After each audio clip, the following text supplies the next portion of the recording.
Now let's say you wanted to do a difference and a remainder when you're doing your Boolean operations. I'm going to go ahead and choose matcap gray, go into polyframe, hit make polymesh 3D. Let's make it simpler than this. Go to initialize, hit Q cube. Let's go to our geometry, turn on dynamic subdiv, or you can hit D and shift D to toggle that on and off, and it's going to give you a note to say, do you want to actually do this? Go ahead and hit D to turn that button on. Let's turn our smooth subdiv down to 1, change our Q grid up to 1, and then change our coverage just to kind of get a nice beveled shape here. So now, of course, if I want to, I can go to Subtool. Let's go ahead and duplicate that subtool off. Let's hit W.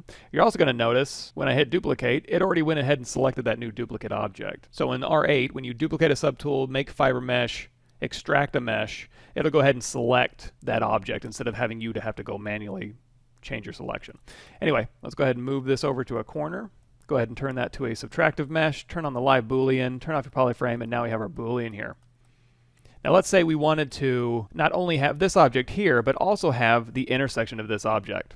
If ZBrush did have that functionality, the first thing it would do when you hit union mesh is make coplanar faces right here. If you haven't gone over that video, there's a whole section on how to clean up coplanar faces. And those are basically faces that share the exact same space. When you go to Boolean, turn on Dynamic 7, hit Make Boolean Mesh, it'll just give you coplanar faces in that direction. So let's say we do want to do both of those, and we want to slice a panel through here, but keep, again, our intersection and our subtractive mesh. So what I'm going to do is go ahead and turn off Live Boolean. Let's turn on Polyframe here. Temporarily, I'm going to hit Shift-D to turn off Dynamic, and let's talk about some options here.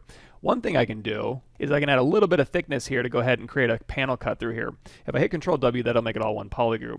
If I go into my Z-Modeler brush, which for you guys will be BZM, I can go through here, I can choose Q-Mesh of Poly, we'll hold down Spacebar, we'll do Polygroup All, and if I pull out here, it's going to possibly add an edge ring, but really all it's doing is kind of moving this up. So let's go ahead and undo that. So basically what we need to do is make this into a shell. One easy way to do that is just hold down Control Shift and then Alt and get rid of some of these polygons here that isn't interacting with the mesh. Go ahead and delete hidden.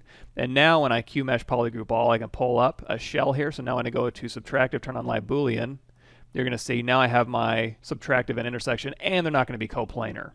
And of course, because this is a live Boolean, I can go ahead and just use my Move brush and go ahead and cut this panel wherever I'd like. I can scale it in and out, or let's turn on Polyframe here. We'll go grab our Z-Modeler brush. We'll do Q-Mesh Polygroup All, and instead of adding a Q-Mesh, we'll hold down Shift and just pull it in and out along that surface normal. Or I can take this one here on the outside and pull this polygroup along its surface normal as well if I want to do a larger cut or a smaller cut.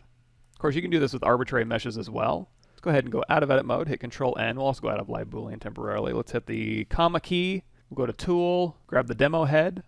Go ahead and drag that onto our canvas. Go ahead and hide that. And let's take this geometry here. Let's go down to subdivision level 1. We'll delete higher. We'll go back to our cube that we're working on. We'll hit Control-N to clear our canvas. We'll drag that out on our canvas. Go into edit mode here. Let's go ahead and go to append. Oops, not auto reorder. Go ahead and hit that bent down arrow to go ahead and move our subtractive underneath again.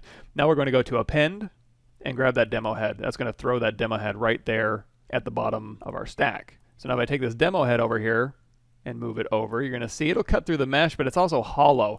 Hollow isn't very good for Boolean operations. You're going to want these things watertight. Let's go ahead and go out of X symmetry, and we'll go ahead and move this and rotate this around. So we're going to use his ear to kind of make a panel slice into the back of this cube. I don't know why you'd want to ever do this, but just for demonstration purposes, we're going to do it. Like I said before, you can either cap this off, you can go into Geometry, Modify Topology, Close Holes, or you can hover over an edge with your Z-Modeler brush and hold down Spacebar and choose like Close, Convex Hole, or Concave Hole. But what I'm going to do is, let's go into Polyframe mode here. I'm going to hover over this edge here. Instead of doing hover over face, hit the Spacebar. Instead of doing a Q Mesh, I'll go ahead and just do an Extrude. That'll just make sure that these faces aren't going to snap to each other, because Q Mesh, that's one of the functions of that. And now I can do Q Mesh. We'll just do all polygons here. I'm going to Q Mesh in and give that a little bit of thickness.